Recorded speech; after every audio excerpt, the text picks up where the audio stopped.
우리 함께 볼 말씀은 창세기 40장 20절에서 23절입니다. 내전의 말씀이니까 우리 저 한 절, 또 여러분 한 절 이렇게 읽고 마지막 절은 같이 읽겠습니다. 저부터 읽겠습니다.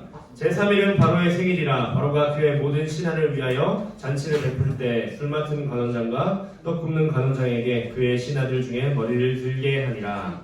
바로의 술 맡은 관원장은 전기를 회복하며 그가 잔치를 들었고 떡 굽는 관원장은 매달리니 요셉이 그들에게 해석함과 같이 되었으나 술 맡은 관원장이 요셉을 기억하지 못하고 그를 잊었더라. 아멘. 네, 여러분 만화 좋아하십니까? 네. 만화 좋아하세요? 네. 만화에는 수많은 명대사들이 있죠. 근데 그 중에 생각나는 게 무엇이냐라고 물으면 저는 다음 장 이 장면이 생각이 납니다. 네, 사람이 언제 죽는다고 생각하냐? 모르는 사람, 아는 사람 다 알죠. 네, 사람이 언제 죽는다고 생각하냐? 심장에 총알이 박혔을 때, 불치병에 걸렸을 때, 독버섯을 먹었을 때, 사람들에게서 잊혀졌을 때 사람은 죽는다라고 하죠. 뭐 이 명대사들 왜 이 마음 여러 사람들의 공감을 샀을까요? 우리에게도 느껴지는 이 감정의 공유가 있으니까 이게 명대사가 됐을 겁니다. 총을 맞는 고통, 아니면 병으로 받는 고통, 또 도구로 받는 고통보다 더 심한 고통이 바로 이 사람들에게 외면받는다는 것입니다. 외로움. 사실 인간이 가장 다루기 어려운 감정이 이 외로움이에요. 자, 나는 한 번도 외로움을 느껴본 적이 없다. 나는 외롭지 않다. 네, 우리 인간은 누구나 다 네, 외로워합니다. 네, 봤어요. 사람은 사회적인 동물이기 때문에 절대 이 외로움을 혼자 이겨낼 수는 없습니다. 여러분 다 인스타그램 하죠? 네, 인스타그램 왜 합니까? SNS 왜 해요? 네, 뭐 그런 얘기도 있어요. 내가 이 추억의 게시물들을 남겨서 뭐 이런 내 삶을 기록하겠다라고 하지만 거기에 좋아요가 0개 달리면 여러분 마음이 어떻습니까? 당연히 안 좋죠. 당연히 안 좋죠. 결국 우리는 좋아요를 받기 위해, 하트를 받기 위해 더 내면적으로 들어가 보면 외로움을 이겨낼 관심을 받기 위해서 우리는 이 여러 가지 SNS든지 여러 가지 활동들을 하고 있습니다. 이 관심이라는 것은 마약과도 같아요. 그래서 어느 정도 관심을 받는 것에 우리가 만족하면은 너무 다행이지만 사실 대부분의 사람들은 만족하지 못합니다. 계속해서 끊임없이 관심을 갈구하는 것이 우리 일반적인 사람들입니다. 어쨌든 이 사람이라면 평생 외로움이라는 감정과 싸워야 해요. 오늘 본문에 나온 요셉이라는 사람 역시 넘겨주세요. 이 외로움이라는 감정과 깊은 싸움을 했어야 했던 사람이었습니다. 이 요셉이라는 사람은 어릴 때 굉장히 부유했습니다. 뭐 지금으로 치면은 강남에 건물 몇 채를 가진 아버지 밑에서 정말 사랑받는 아들로 지냈다가 자신을 질투한 형들에 의해 노예로 팔려가고 맙니다. 그리고 한순간에 이 재벌집 둘째 아들에서 재벌집 아들에서 노예가 되어버린 그 말도 안 되는 상황에 이 요셉이 놓이게 된 것이죠.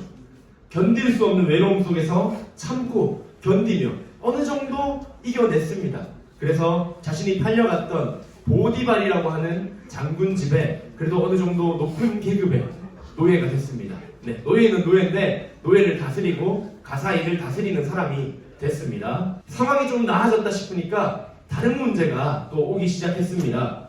요셉의 주인 그 보디발의 아내가 이 요셉을 유혹한 겁니다. 그래서 나랑 같이 잠자리를 하자라고 유혹을 했는데 이 요셉이 그것을 뿌리치고 도망했습니다. 왜냐하면 자기가 믿고 있는 하나님과 또 내가 충성되이 섬기고 있는 주인을 배신할 수 없었기 때문이었죠.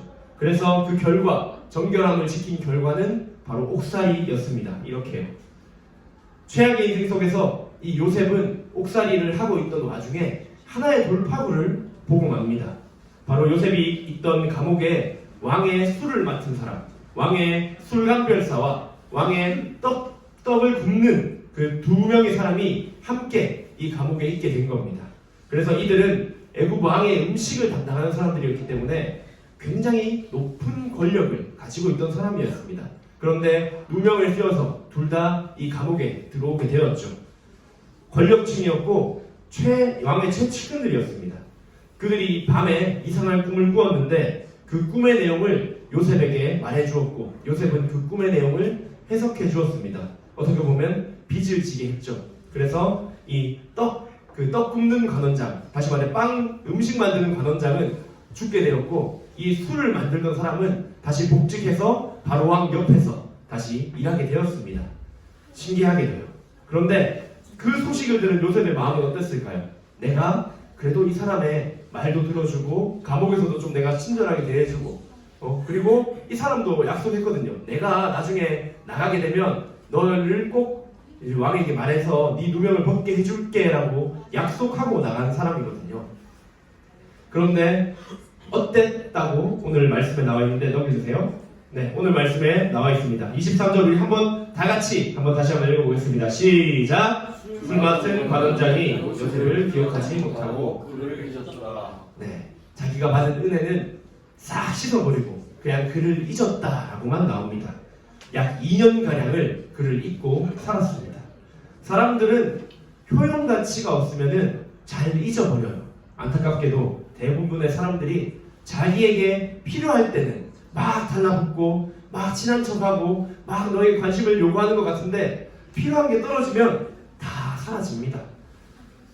술 맡았던 이 관리가 감옥에 갇혀서 생사의 갈림길에 있을 때는 같은 죄수인 요셉의 이야기를 잘 들었고요. 또 내가 너를 꼭 누명을 벗게 해주겠다라고 얘기했지만 복직한 후에 이 사람이 다시 관직을 회복한 후에는 요셉을 싹 잊어버렸습니다. 만약 이 요셉이 사람에게 기대하는 자, 사람에게 기대는 자였다면 그 실망감을 이리 말할 수 없겠죠. 형들에게도 이미 배신당해서 노예로 팔려왔고요. 보디발, 자기가 열심을 다해서 섬겼던 그 주인에게도 누명을 쓰긴 했지만 어쨌든 배신을 당해서 감옥에 갇혔고요. 또 술 맡은 관리에게까지 배신당하는 그 인생, 스스로 목숨을 끊는다고 해도 전혀 이상하지 않은 인생이었습니다. 하지만 요셉은 이 어려운 상황 가운데서 하나님을 봤습니다. 하나님이 자신과 함께하고 있다는 사실을 알았고 그 어려움과 고통, 외로움 속에서 절망하지는 않았습니다. 술 맡은 관리는 그를 잊었지만 하나님은 그를 잊어버리지 않으셨습니다.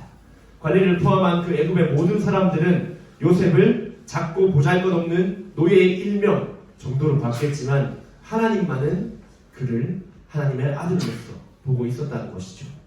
사람은 결국 시간의 흐름에 따라서 점차 잊혀지게 됩니다. 여러분 장례식장 가본 적 있죠? 장례식장 가보면은 우리 유족으로 갔거나 여러분이 같이 가족이 돌아갔거나 아니면은 친구 아니면은 부모님 따라서 이렇게 갔을 때 보통 어떤 분위기인가요? 네, 슬프고 또 울고 또 작별의 인사를 하고 그러한 안타까운 좀 슬픔의 상황이 이 장례식장에 이어집니다. 그런데 장례식 끝나고 나서 그 다음날 분위기를 벗을까요 혹시? 점점 그 돌아가신 분이 장례식을 치른 분이 희미해지기 시작합니다. 울며 불며 했던 그 순간도 1년이 지나고 2년이 지나면 점차 기억에서 사라집니다. 우리 부모님이 돌아가셨다면 한 번씩 또 울적하고 하겠지만 우리 친구의 장례식장에 갔어요. 친구 할아버지가 돌아가셔서 장례식장에 갔다. 그때는 슬플 수 있는데 내가 그 다음날에 더 슬픔의 감정을 계속 가지고 있을까요? 친구는 슬픔의 감정을 계속 가지고 있을까요? 시간이 지나면 점점 희미해지고 옅어지는 것이 인간의 기억력입니다. 여러분이 만약 큰 성공을 했어요. 그러면 여러분의 동창도 찾고 친구도 찾고 갑자기 연락 와가지고 내가 보험을 하는데 갑자기 연락 와서 내가 이런 기능성 식품을 파는데 이런 연락이 끊이지 않을 겁니다. 그런데 만약에 여러분이 성공하지 못했다면 잘 나가지 못한다면 여러분을 찾는 사람이 아무도 없어질 거예요. 정말 슬픈 소식이겠지만 여러분의 존재 자체를 아마 아무도 기억하지 못할 수도 있습니다. 슬프지만 이게 현실이에요. 그러나 누구 한 분만은 여러분을 꼭 알고 기억하고 함께 계십니다. 바로 우리를 절대 잊지 않으시는 하나님만은 여러분을 가장 귀한 사람으로 여기고 가장 소중히 대해주실 것입니다. 하나님은 우리가 어떤 상황과 환경 속에 있든지 우리와 함께 계시는 아버지 같은 분이십니다. 사람들은 나를 잊을지 몰라도 기나긴 기다림의 기간, 어려움의 기간을 여러분이 겪을지라도 항상 하나님과 함께 이 인생을 이끌어 가시기를 바랍니다. 하나님은 여러분에게 분명히 특별한 계획을 가지고 계십니다. 여러분이 정말 교회를 다니는 친구들은 이미 다니고 있지만 교회를 다니지 않는 친구들이 이 제1고등학교에 와서 이렇게 예배를 드리는 이런 상황 자체가 너무나 놀라운 기적이거든요. 여러분에게 하나님의 그 마음이 느껴졌으면 좋겠습니다. 그러한 믿을 수 있는, 나와 늘 함께 계실 수 있는 하나님을 기대하면서 하루하루를 기쁨과 즐거움으로 또 하나님과 동행함으로 감사함으로 살아가는 우리 제1고 스쿨처치 학생들이 다 되시기를 소망합니다. 기도하겠습니다. 매일 한없는 은혜를 우리에게 부어주시는 하나님 아버지, 요셉의 삶을 통해서 신실하신 하나님을 묵상해 봅니다. 비록 우리가 세상의 기준으로 기억될 만한 가치도 없고 또 나약하고 보잘것없는 자들이지만 하나님께서 특별한 선택으로 우리를 불러주셨음을 믿습니다. 세상 사람 모두가 우리를 기억하지는 못하더라도 이 외로움이라는 인류 최대의 문제를 맞닥뜨리며 살아갈지라도 하나님이 우리와 늘 함께 하신다는 그 사실을 기억하게 하여 주시옵소서. 우리에게 늘 말씀하여 주셔서 매일의 삶을 하나님의 말씀과 함께 살아가도록 인도하시고 이 예배를 귀하고 또 내 마음에 낮게 좋게 여기는 우리 모든 스쿨처치 학생들 다 될 수 있도록 인도하여 주시옵소서. 거룩하신 주 예수 그리스도의 이름으로 기도드립니다. 아멘.